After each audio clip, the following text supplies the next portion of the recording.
Hello friends, आप सबको फिर से स्वागत है मेरे चैनल जॉब पॉइंट में। आज का ये जो जॉब नोटिफिकेशन है ये कोचीन पोर्ट अथॉरिटी की तरफ से आया हुआ है और जो आपका वर्क लोकेशन रहने वाला है वो केरला रहने वाला है। यहाँ आप एक नोटिस देख पा रहे हैं, notice inviting for application of engagement of electric supervisor and technician electrician on contract basis for a period of 3 year in mechanical engineering department. तो इसका सीधा सीधा मतलब है ये कि कोची पोर्ट अथॉरिटी की तरफ से जो मैकेनिकल डिपार्टमेंट में है उसमें आईटीआई और डिप्लोमा वाले जो बच्चे हैं इलेक्ट्रिशियन ट्रेड और डिप्लोमा इन इलेक्ट्रिशियन, उनको उन्हीं लोगों के लिए बहुत ही अच्छा अपॉर्चुनिटीज़ आया हुआ है। तो ये जो जॉब आपका रहने वाला है 3 ईयर टेन्योर बेसिस रहने वाला है। ठीक है, आइए देखते हैं कौन सी पोस्ट है, कितने नंबर ऑफ पोस्ट है, आपकी एजुकेशन क्वालिफिकेशन एक्सपीरियंस और आपका सैलरी क्या रहने वाला है। देखिए, फर्स्ट जो पोस्ट आता है वो है आपका इलेक्ट्रिक सुपरवाइज़र और इसमें टोटल 4 नंबर ऑफ पोस्ट है। यूआर में 3, ओबीसी में 1 और आपका जो एज लिमिट है वो 40 ईयर्स है यूआर कैटेगरी के लिए। तो ओबीसी के लिए और 3 साल अधिक हो जाएगा, मतलब 43 ईयर्स एज है। और आपके जो सैलरी रहने वाला है वो है 30,000 सैलरी आपको पर महीने मिलने वाला है। और इसके लिए आपका जो एजुकेशनल क्वालिफिकेशन है वो डिग्री इन इलेक्ट्रिकल और electronics engineering with minimum 1 year experience होना चाहिए। नहीं तो अगर कोई डिप्लोमा भी किया है इलेक्ट्रिकल इंजीनियरिंग में और उसके साथ साथ उसको 3 साल की एक्सपीरियंस है तो फिर वो वाला लड़का भी इस पोस्ट के लिए अप्लाई कर सकता है। ठीक है, फिर नेक्स्ट जो पोस्ट आता है, अब यहाँ देख लीजिए टेक्नीशियन, और इसमें 11 नंबर ऑफ पोस्ट है। ओबीसी के लिए 2, एससी के लिए 1, ईडब्ल्यूएस के लिए 1 और यूआर में 7। इसमें जो आपका सैलरी रहने वाला है वो 23,000 रहने वाला है। यूआर कैटेगरी का जो एज लिमिट है ये 30 ईयर्स है, मतलब ओबीसी के लिए 3 साल एक्स्ट्रा और एससी के लिए 5 साल एक्स्ट्रा।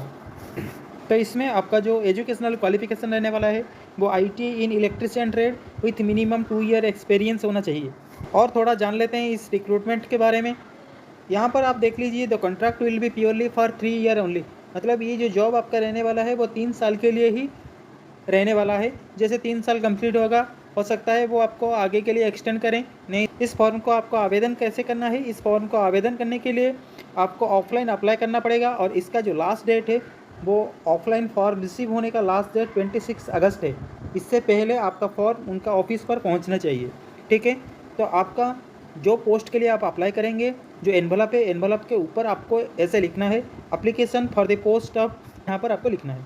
फिर उसके बाद फ्रॉम लेफ्ट साइड में और टू राइट साइड में, फ्रॉम में आपका जो एड्रेस है वो लिखना है, टू में यहाँ दिया गया जो एड्रेस है वो आपको लिखना है। और यहाँ आप देख पा रहे हैं कि 26/8/2024 से पहले पहले ही आपको इस फॉर्म को आवेदन करना होगा। ठीक है, इसका जो सिलेक्शन प्रोसेस है वो क्या रहने वाला है, Cochin port reserve right to shortlist the number of candidate for test और interview out of the eligible candidate. The shortlisting will be based on higher qualification length और range of the experience और accreditation और certification और special achievement। मतलब जो candidate है उनका जो एजुकेशनल क्वालिफिकेशन है और उनके जो एक्सपीरियंस उन्होंने प्रोड्यूस करेंगे उसके हिसाब से ही वो लोग शॉर्टलिस्ट करेंगे या फिर इंटरव्यू के लिए आपको बुलाएंगे। जो भी कैंडिडेट सिलेक्टेड होंगे उनको ईमेल आईडी के जरिए कॉन्टैक्ट किया जाएगा कोचिन पोर्ट ऑफ अथॉरिटी की तरफ से।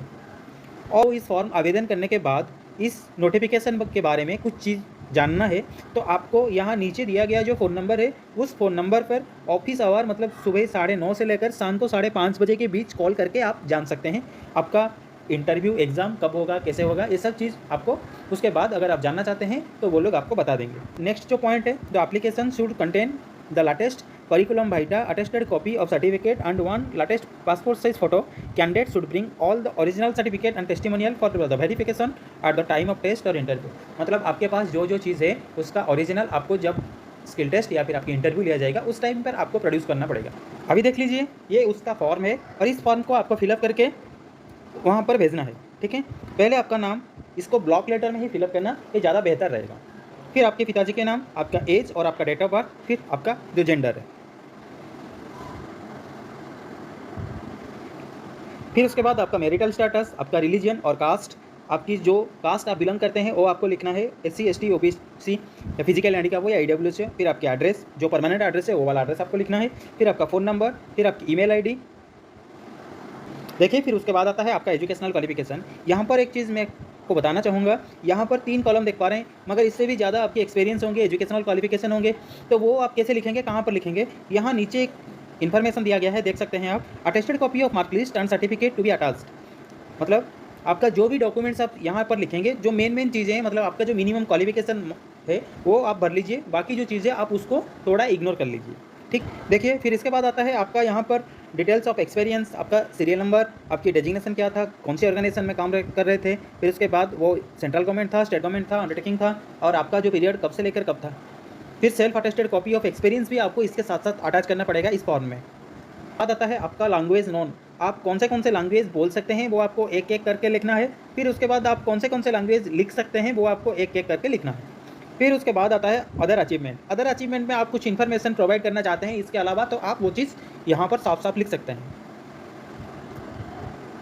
फिर उसके बाद एक आपको अंडरटेकिंग देना पड़ेगा, I hereby declare that the information furnish is true and complete to the best of my knowledge. मतलब यहाँ पर आप जितने भी सारे चीज़ प्रोड्यूस कर रहे हैं वो सब कुछ सही है, सटीक है, इसमें आप कुछ फ्रॉड नहीं कर रहे हैं। अगर आप करते हैं तो आपका जो कैंडिडेचर है वो कैंसिल कर दिया जाएगा। ये यही वाला आप यहाँ पर भर के दे रहे हैं। तो फिर उसके बाद यहाँ पर आपको सिग्नेचर, आपका प्लेस और आपका डेट ये लिख कर आपको इसके साथ साथ आपकी जितने भी सारे एजुकेशनल क्वालिफिकेशन है और एक्सपीरियंस है और आपकी जो कास्ट सर्टिफिकेट है उन सबको यहाँ सेल्फ अटेस्टेड करके और आपकी जो रिसेंट कॉलर पासपोर्ट फोटोग्राफ है उसको इस फॉर्म के साथ चिपका के एनवलप में 26 अगस्त से पहले वहाँ पर भेज दीजिए।